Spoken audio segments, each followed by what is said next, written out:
So in a previous video, we actually discovered that this Bitaxe was burnt out. So in today's video, we're going to try and fix it basically.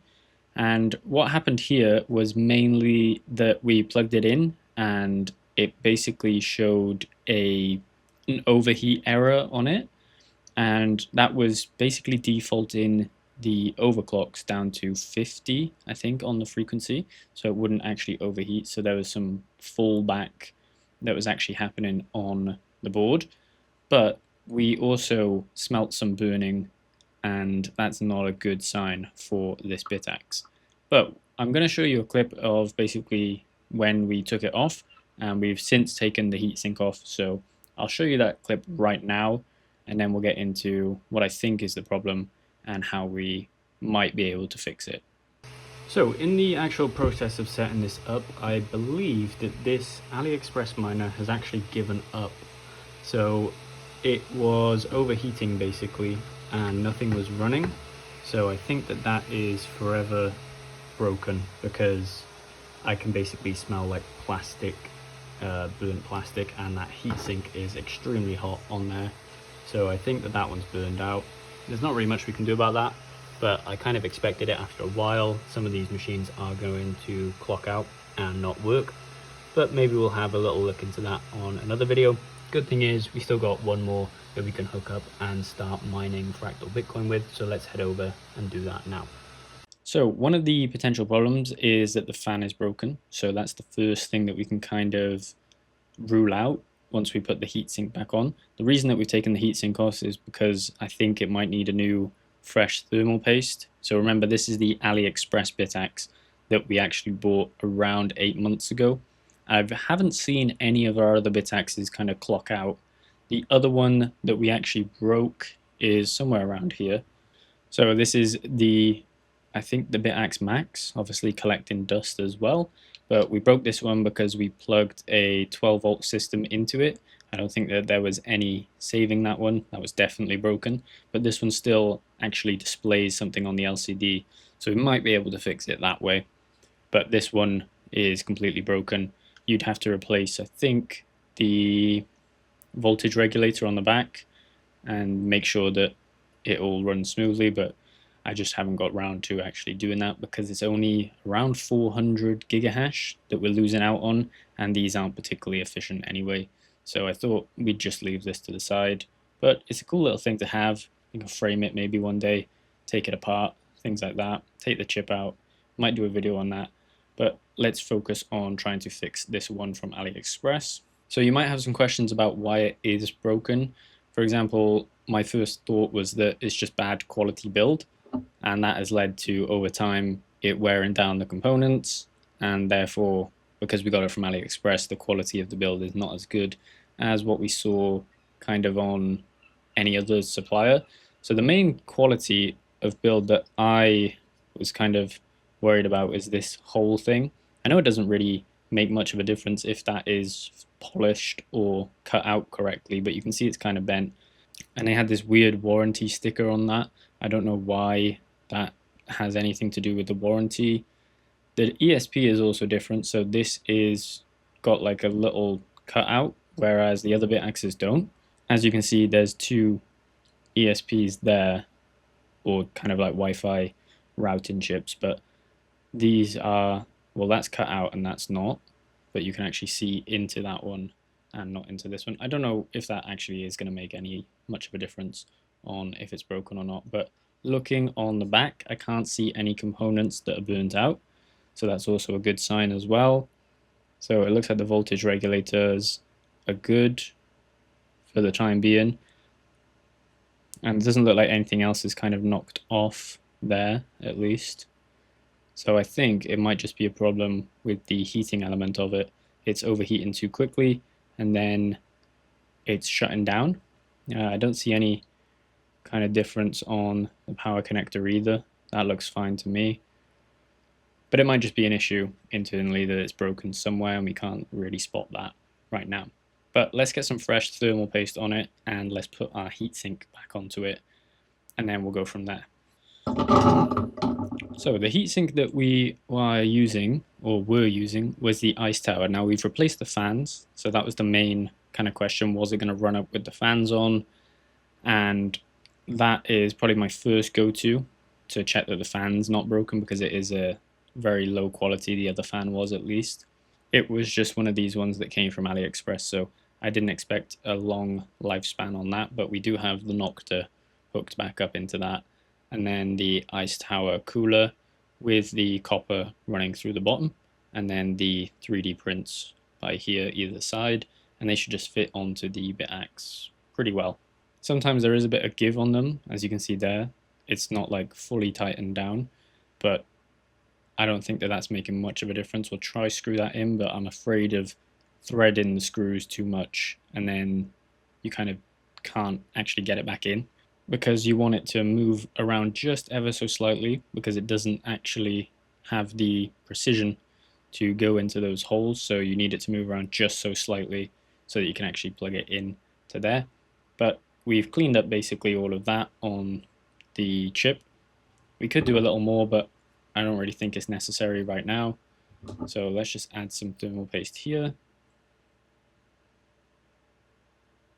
That's maybe a bit too much.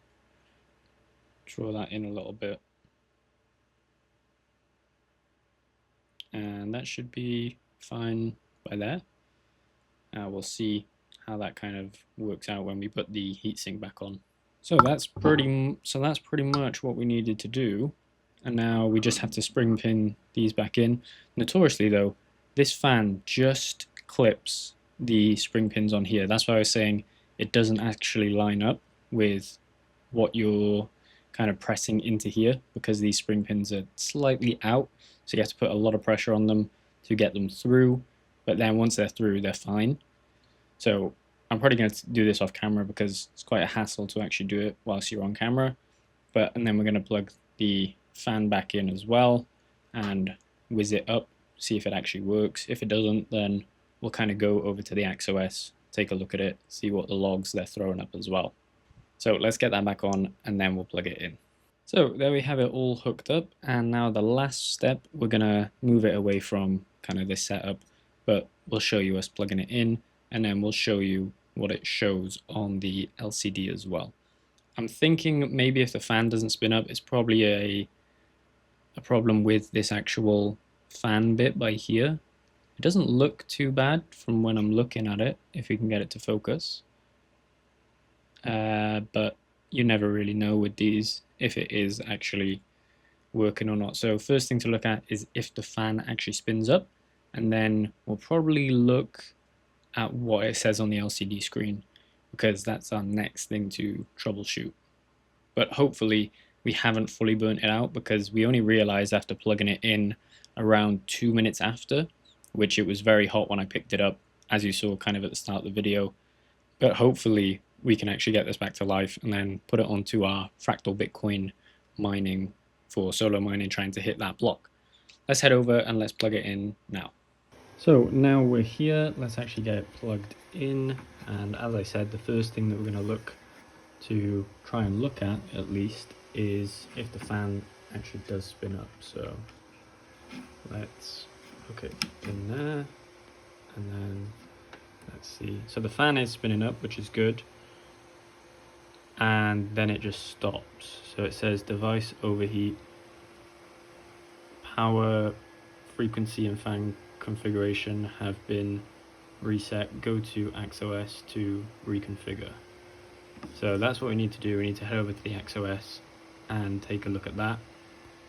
But it is getting hot, as I can just touch it right there. So that means that the chip is doing something, it's just not blowing air on the fan. So we might need to just up the fan to however much percentage, and then we'll go from there. So let's head over to the computer now. So we opened up the IP for this Bitaxe, and it's actually put us through to the AXOS recovery. Please upload the bin recovery AXOS. After clicking upload, please wait 60 seconds. So might need to choose the file in our desktop, and then click on that one, upload, and then restart. I've never seen this screen before. I don't think many of you would have seen it either, unless you really broke your Bitaxe, but I think that this should work to get it back up and running, at least to view the AxeOS, and then we just click restart there. So I'm hoping that restarts it and we can go from there and see what the actual problem is on the board. And it shows us in the logs. So if we just refresh this page, it should show up. Okay, so it is loading, it's just the AxeOS is a little bit slow here. Normally it has logos by here, but I don't think that that's actually going to show for us. Right now I think it's still in the restarting phase, but I've never actually seen this in Bitaxe mining, so I don't really have experience with what we're looking at here. But it looks like everything is not actually functioning. I think it's maybe because there isn't a firmware to go with it, so maybe we'll add the firmware in as well. Hopefully that updates and it can actually run based off of that. So we're just going through some troubleshooting kind of things, hoping that, you know, we can actually restart this Bitaxe back up. Normally it probably isn't broken, it's just something to do with either overheating for the actual chip underneath, or it might be that the OS or firmware is just not working on this particular device.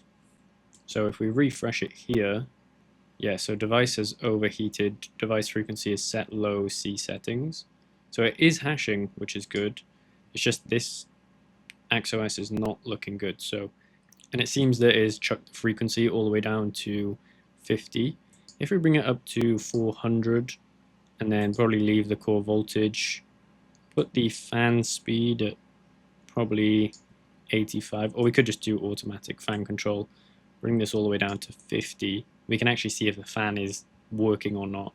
So if we click save, it actually gave us an error by there. So that means that we're not actually connected to this, but we'll try. Just give me 2 seconds so we can run over to the board. So if we click disable overheat mode, run this at automatic fan control, bring it down to 50, and then click save and restart.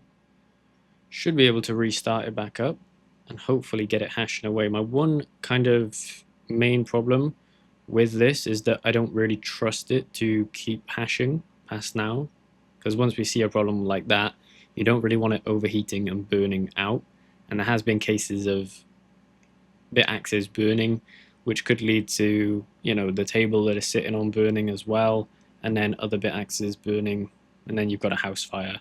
So knock on wood, hopefully that doesn't happen, but I might just have to turn this off, or at least put it at a low frequency and core voltage to make sure that we're not really overheating it too much. If we refresh it now, we can see there's actually come up to a hash rate, which is good. It is hashing away. So we might just need to look at the ASIC temperature and monitor that. Whilst that's going on in the background, let's actually move this over to the fractal Bitcoin, which we have the other Bitaxe that we set up the other day onto as well. So this is going through EU solo pool, and this is the port, and lastly the address and password. Click save, restart. So it all looks good. I think that we just needed to disable the device overheating mode and then get it back up and running from there. So we might just be able to let this run, but I'm going to be cautious about running it, and only when we're actually around in the room to actually check that it's not overheating, because now I don't trust it anymore to actually keep hashing away without overheating on the table. So there we have it, all back up and running, I guess, and we are, let's go on the logs. We are pointing towards this pool at least for fractal Bitcoin, but we'll have to keep monitoring it, as I said, and make sure that it's not going offline. When it comes to fractal Bitcoin, we can actually check our address now. So this is our address on fractal Bitcoin, and our current hash rate is 2.69. What are the shares that we've submitted currently?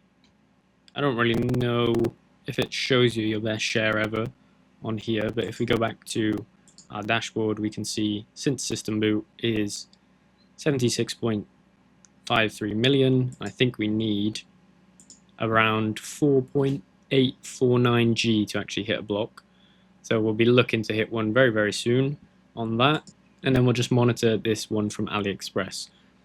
So this was just a video of me kind of troubleshooting it. If you did enjoy, or if you have any questions, please let me know and I'll try help you out. Make sure you like this video and subscribe for more content like this.